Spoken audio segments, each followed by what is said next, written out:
The conference room buzzed with energy as I wrapped up my presentation. Just another Tuesday, or so I thought.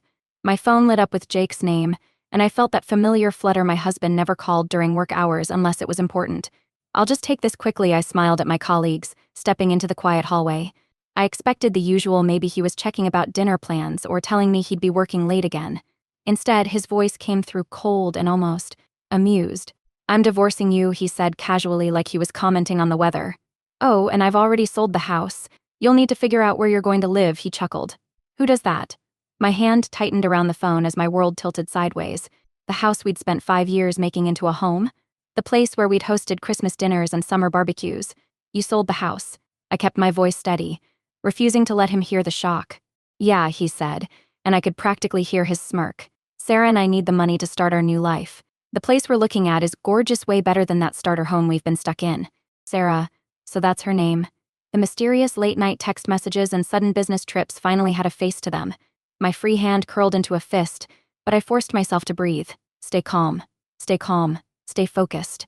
"Sounds great," I replied, my voice dripping with honey. "Good luck with that." "That's it," he sounded disappointed. Was he expecting tears? Begging? "You're not going to fight me on this." I smiled, even though he couldn't see it. "Oh, Jake, why would I fight you? You've thought this through so carefully." If he detected the sarcasm, he didn't show it. "Well, good," he stuttered, clearly thrown by my reaction. "I'll have my lawyer contact you." "Perfect. Goodbye, Jake." I hung up before he could respond, my hand shaking slightly as I lowered the phone. I just stood in the hallway for a moment, letting reality sink in. My husband of 7 years had just told me he was leaving me for another woman and had sold our house out from under me. I should have been crying, screaming, falling apart. Instead, I felt something else building inside me: determination. Because there was one tiny detail Jake had forgotten. One small piece of paperwork he'd signed 6 months ago without even reading it. The house wasn't his to sell. I pulled up my contacts and clicked on Rachel's name, my best friend, and, more importantly, my lawyer. "Hey," I said when she answered. "Remember that deed transfer we did during the refinance? Jake just tried to sell the house." There was a pause, and then Rachel burst out laughing. "Oh, this is going to be good." I walked back into the conference room, a small smile playing on my lips. Jake thought he'd won, thought he'd left me homeless and helpless, but he was about to learn a costly lesson about reading before you sign. My name is Emma, and this is how my husband's attempt to destroy my life became his biggest mistake. Looking back, I should have seen the signs. They were there, scattered throughout our 7 years together like breadcrumbs leading to this moment. Jake and I met at a friend's barbecue, the classic love story. He was charming and successful, and had this way of making everyone feel special. We dated for 2 years before getting married. Back then, I thought his confidence was sexy. Now, I realize it was just arrogance wrapped in a nice smile. The house came 3 years ago, a beautiful 3-bedroom in a quiet neighborhood that we'd found after months of searching. I remember the day we got the keys. Jake stood on the front porch, holding them up like a trophy. "This is it, babe," he'd said. "Our forever home forever turned out to be pretty short." The first red flag appeared during the house purchase. I'd wanted both our names on the mortgage, but Jake insisted his credit score would get us a better rate. "Trust me," he'd said, kissing my forehead.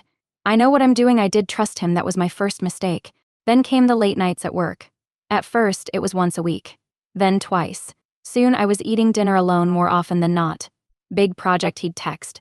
"Don't wait up." I'd see his Instagram stories at bars with colleagues. But I told myself that's just how the business worked. The business trip started 6 months ago. Always last minute. Always absolutely necessary. He'd come home with stories about client meetings, but his credit card statements showed restaurant charges for 2 at times when he was supposedly alone. I'm not stupid. I knew something was off, but confronting him meant potentially losing the life we'd built, the home I loved. So I started preparing quietly and carefully. When our mortgage came up for refinancing, I saw my chance. "It's just paperwork," I told Jake, sliding the documents across the table one morning. "The bank needs it for a better rate." He barely looked up from his phone, probably texting Sarah, as he signed page after page. That signature transferred the deed to my name alone. Jake hadn't even asked what he was signing. His biggest weakness was always thinking he was smarter than everyone else. Why read boring legal documents when you're convinced you know it all? I remember feeling guilty the morning he signed those papers, like I was betraying his trust by protecting myself. Funny how life works out, isn't it? My moment of doubt became my saving grace. I took the papers to Rachel that same day. Just in case, I'd said, not believing I'd ever need them. She'd hugged me tight and filed them away, probably seeing what I couldn't or wouldn't see back then. Now, sitting in my office after that phone call, Those papers weren't just documents anymore. They were my shield, my security, my chance to stand up for myself. Jake thought he was writing the end of our story, but really he'd just given me the perfect opening chapter of my new beginning. I pulled out my phone again and opened my banking app. Just as I suspected, Jake had already moved money from our joint account. He thought he had everything figured out. I smiled, thinking about the separate account I'd opened months ago. Another just in case that was about to become thank goodness I did. My computer pinged with an email from Rachel meeting at 4 p.m. Let's talk strategy, I replied with a quick yes and turned back to my work. Jake wanted to play games? Fine. But he was about to learn that he wasn't the only one who knew how to strategize. Rachel's office always felt like a sanctuary, all clean lines and soft lighting. But today, it felt like a war room. I sat across from her desk, watching her read through the documents I'd brought. Well, she said, looking up with a smile that could only be described as wolfish. Jake stepped in it. This time she spread the papers across her desk. Not only is the house completely in your name, but he's committed fraud by trying to sell property he doesn't own. I leaned forward, my heart racing. What exactly does that mean? It means, Rachel said, pulling out a fresh legal pad, that we're going to make him regret ever making that phone call. Who's the buyer? I don't know yet, I admitted. He just said he sold it. Rachel was already typing on her computer. We'll find out. Property sales leave a trail, and if money has changed hands, she trailed off, her smile growing wider. Oh, this is going to be interesting. My phone buzzed. Another text from Jake. The movers are coming next week. Make sure you're packed. I showed it to Rachel, who laughed out loud. He has no idea. Does he? She shook her head. Classic Jake, so convinced he's the smartest person in the room that he doesn't even consider he might be wrong. She pulled up some documents on her screen. Look at this. The deed transfer was filed and recorded months ago. It's a public record. He could have checked at any time, but he never did. I remembered how he'd barely glanced at those refinancing papers, too busy texting to even ask what he was signing. His signature was right there, clear as day, giving up any claim to the house. So what do we do now? I asked, feeling stronger by the minute. First, Rachel said, pulling out a fresh sheet of paper, we contact the buyer. They need to know they're involved in a fraudulent sale. Then, we send Jake a very official, very scary letter explaining exactly how much trouble he's in. She looked at me carefully. You know he's going to be furious when he realizes what happened, right? Are you ready for that? I thought about his smug laugh during that phone call, about all the nights I'd spent alone while he was with Sarah, about how he thought he could just throw me away and take everything we'd built together. I'm ready, I said firmly. He wants to play dirty? Let's show him how it's done. Rachel nodded, already drafting the letter. We'll need to move fast. If he's taken any money from the buyers, he probably has. I interrupted. Jake never could resist spending money he thought was his. Even better, Rachel grinned. That makes it criminal fraud. We can use that. Just then, my phone lit up with an email, a real estate contract forwarded from our home email account. Jake had been so confident, he hadn't even bothered to hide the sale documents. Rachel scanned the email. The Andersons, she read. Paying well above market value too? Poor people probably think they got a great deal. She picked up her phone. Let me call them now. Better they hear it from us before they spend any more money. I sat back, listening as Rachel explained the situation to the very confused buyers. Their shock was clear even from across the desk.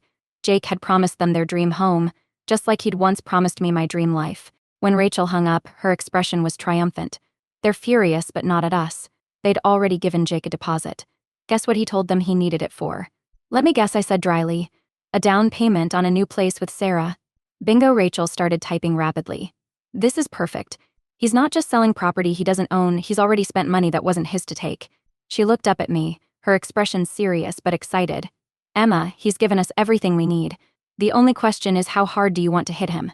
I thought about it for a moment. Part of me wanted to be the bigger person. But then I remembered his laugh during that phone call, the casual way he'd tried to make me homeless. Hit him with everything we've got, I said. It's time Jake learned that karma has perfect aim. Rachel's smile was downright dangerous as she reached for her legal letterhead. Then let's write a letter to your soon-to-be ex-husband. Soon-to-be ex-husband knew Jake was home the moment I heard the front door slam. His footsteps thundered through the house like an approaching storm. I sat calmly at our kitchen island, a cup of tea warming my hands, waiting. What the hell is this? He burst into the kitchen, waving Rachel's letter, his face red with fury. Gone was the smug man who'd laughed about divorcing me over the phone. In his place stood someone who'd just realized he'd made a terrible mistake. I took a slow sip of my tea. It looks like a letter from my lawyer. I assume you've read it. This time the jab wasn't subtle, but I couldn't resist. This is ridiculous. He slammed the letter down on the counter. You can't do this. The house is half mine. Actually, I said, pulling out a folder I'd prepared, it's not. Remember these? I slid out the deed transfer papers, his signature bold at the bottom. You signed the house over to me 6 months ago. You were too busy texting Sarah to read what you were signing. The color drained from his face as he stared at his signature. You tricked me. No, Jake. I protected myself. There's a difference. I stood up, feeling surprisingly calm. And now you've committed fraud by trying to sell something that isn't yours. The Andersons already gave me money, he sputtered. They're expecting to move in next month. Yes, about that. I picked up my phone, showing him the email from Rachel. They're pretty upset about being deceived. They want their deposit back, all of it. Jake ran his hands through his hair, pacing the kitchen. I can't. I already spent it. Sarah and I put it down on. Not my problem. I cut him off. You sold property you don't own and spent money that wasn't yours. What did you think was going to happen? You're bluffing, he said. But his voice wavered. You wouldn't press charges. We're married. We're married, I corrected him. You made that pretty clear during your phone call. Remember? When you laughed about making me homeless. He slumped against the counter, the reality of his situation finally sinking in. What do you want? I want you to fix this, I said firmly. Return the Andersons' money, move your things out, and sign the divorce papers Rachel's preparing. Do it quietly, do it quickly, and this doesn't have to get messy. And if I don't? I smiled, channeling the same coldness he'd shown me. Then we let the courts handle it. Fraud charges included. You wouldn't. And try me. I walked to the front door and opened it. You have until Friday to return their money. And Jake? Sarah's welcome to you. But this house? This stays with me. He stood there for a moment, mouth opening and closing like a fish out of water. Finally, he grabbed his keys and stormed out, the door slamming behind him. I locked it, my hands shaking slightly now that he was gone. My phone buzzed a text from Rachel. How did it go? Exactly as expected, I replied. He didn't take it well. They never do, she texted back. Want me to come over? I brought wine. I smiled, feeling lighter than I had in months. Yes, please. And Rachel. Thank you. 20 minutes later, we sat on my couch, watching the sunset through the living room windows. You know he's going to try something else, Rachel said, pouring more wine. Probably, I agreed. But this time, I'm ready. I was sorting through old photos, making 2 piles keep in trash when I heard a car door slam outside. Voices drifted through the window, Jake's and a woman's. I knew before I looked what I'd see. Sarah was exactly what I'd imagined, tall, blonde, and wearing confidence like designer perfume. They walked up to my door like they owned the place, which I suppose they thought they did. The key scraped in the lock, and I waited, perched calmly on the living room couch. And this is Jake's grand entrance speech died in his throat when he saw me. Hello, Jake, I said pleasantly. This must be Sarah. Sarah's perfectly shaped eyebrows drew together in confusion. What's she doing here? I thought you said she'd be gone by now. About that, I stood up, smoothing my shirt. There seems to be some confusion about who's going and who's staying. Jake. Sarah turned to him, her voice sharp. You told me this was handled. I couldn't help but smile.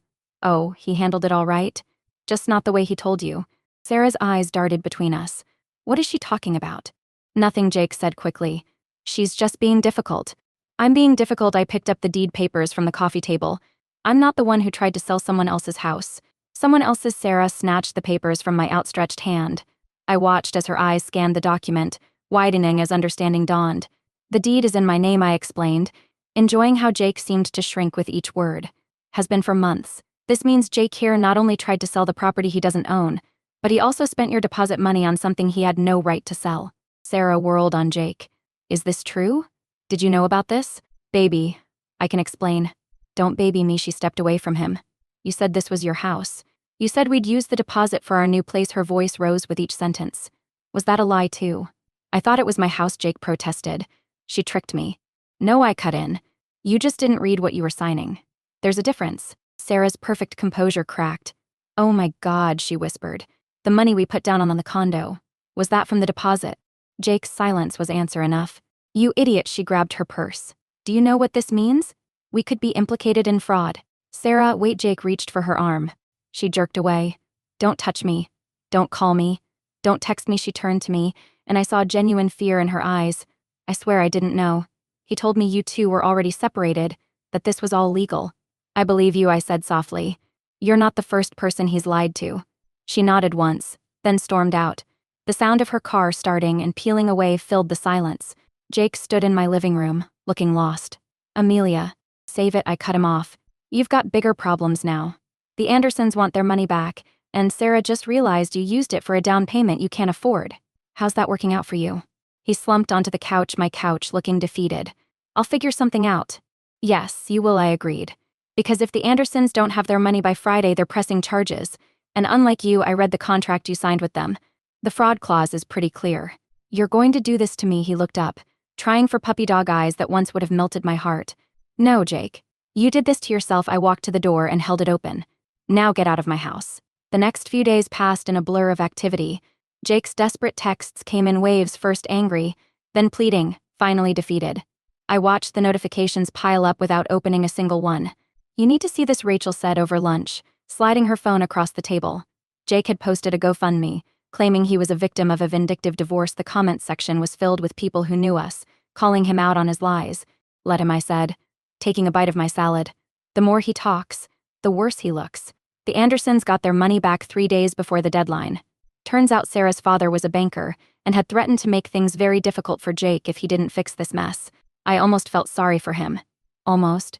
That weekend, my sister Amy came over with paint samples and a determination to help me reclaim my space. This accent wall has got to go, she declared, eyeing the dark gray Jake had insisted on. It's so him. She was right. Everything in the house carried echoes of Jake's preferences. The oversized leather couch he'd claimed was an investment, the pretentious art prints he'd bought to impress his colleagues, even the coffee maker that cost more than my first car. Let's start fresh, I decided. We spent the weekend painting, rearranging, and purging. Jake's things went into boxes in the garage. He could pick them up or they'd go to charity. I didn't care which. With each change, the house felt more like mine. The gray wall became a soft sage green that made me smile every time I saw it. Jake's leather monstrosity was replaced with a cozy sectional that fit the space. His sophisticated art gave way to family photos and pieces I genuinely loved. You know what Amy said as we collapsed on my new couch, surrounded by empty paint cans and takeout containers. I always hated coming here before. It felt like a showroom all for display, no real life. I knew what she meant. Jake had treated our home like another status symbol, something to impress others, rather than a place to live and love. Rachel stopped by with a bottle of wine and updates. The divorce papers are ready, she said, settling into one of my new armchairs. And you'll love this. Jake's realtor dropped him as a client after finding out about the fraud attempt. She doesn't appreciate being dragged into illegal sales. I looked around my transformed living room, feeling a peace I hadn't known in years. You know what's funny? He thought he was punishing me with that phone call, but he set me free. To freedom, Amy raised her glass, and to karma, Rachel added with a wink. That night, after they'd left, I sat alone in my house, truly mine now in every way. My phone buzzed with a text from a number I didn't recognize. I'm sorry. I didn't know. Sarah. I typed back, I believe you. Be careful out there. She sent back a simple thank you. I hoped she'd learned something from all this. I know I had. The next morning, I woke up to sunlight streaming through windows, no longer covered by the heavy drapes Jake had chosen. The house felt lighter, brighter, like it could finally breathe. Kind of like me. 1 month later, I sat in Rachel's office, pen hovering over the last page of divorce papers. Jake had signed his portion days ago, his signature noticeably shaky compared to his usual confident scrawl. You know, Rachel said, watching me with a smile, most of my clients cry at this part. You're glowing. I was. The woman in the reception room's mirror barely resembled the one who'd received that life-changing phone call. She stood straighter, smiled easier, and didn't carry the weight of Jake's expectations on her shoulders. I think I'm just ready, I said, signing my name with a flourish. Ready for whatever comes next. As if on cue, my phone lit up with a text from Jake. I hope you're happy with yourself. I lost everything. Rachel raised an eyebrow as I showed her the message. Want me to respond? No, I said, deleting the message. He didn't lose everything. He threw it away. There's a difference. That evening, Amy and Rachel insisted on a celebration. We sat on my back patio, a space that used to be cluttered with Jake's unused grilling equipment, but now held my herb garden and cozy seating area. To new beginnings, Amy raised her glass. And to reading the fine print, Rachel added with a wink. I looked around at my transformed home. The garden I'd always wanted but Jake had dismissed as too much work was starting to bloom. Through the windows, I could see the warm, welcoming space I'd created. No more cold showroom vibes. You know what the best part is, I said, taking a sip of champagne. He thought that phone call would destroy me. Instead, it forced me to find my strength. Speaking of strength, Rachel pulled out her phone. Guess who just listed his new condo for sale? Sarah's dad wasn't willing to keep paying for it. We all laughed, but it wasn't malicious. Jake's struggles weren't my victory was finding myself again. Later that night, after my friends had left, I walked through my house. My house. Every room held memories, but they weren't painful anymore.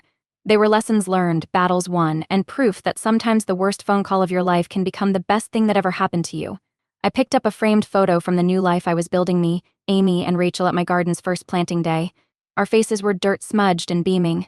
Real smiles, real joy, real life. My phone buzzed one last time, another unknown number. But this message was different. Saw your garden on Instagram. It's beautiful. You deserve this happiness. Mom. I smiled, typing back a quick thank you. Even she could see the change in me. The next morning, I woke up early, made coffee in my reasonably priced coffee maker, and sat in my garden watching the sunrise. A year ago, I thought I had everything I wanted.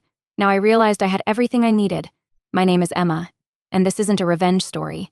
It's a story about reclaiming your power, one signature, one paint color, and one day at a time. The end.